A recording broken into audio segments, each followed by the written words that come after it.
वासुदेवा।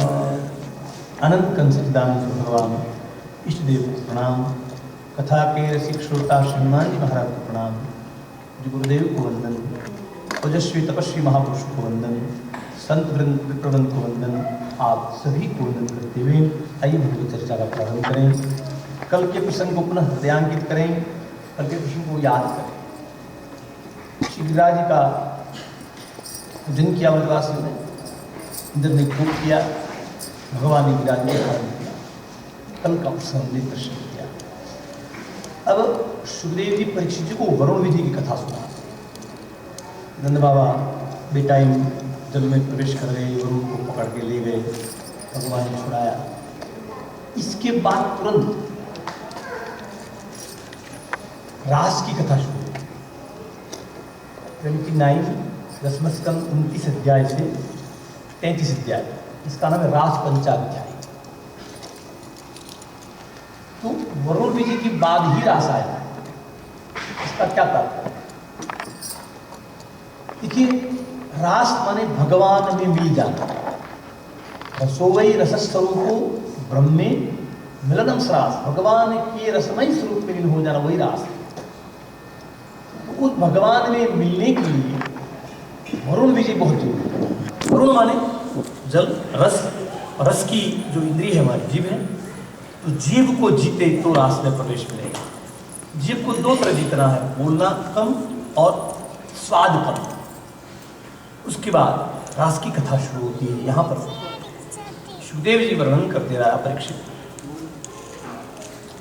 भगवान पिता रात्रि शरदोत्पलमल्लिका। भगवान अपितारा। रास की कथा का स्टार्टिंग भगवान शब्द से किया है, यानी रास भगवान ही कर सकते हैं, सामान्य मनुष्य नहीं कर सकते। कृष्ण की लीला का चिंतन हो सकता है, अनुकरण नहीं हो सकता। श्री राम जी की कथा का चिंतन भी हो सकता है और अनुकरण भी हो सकता है।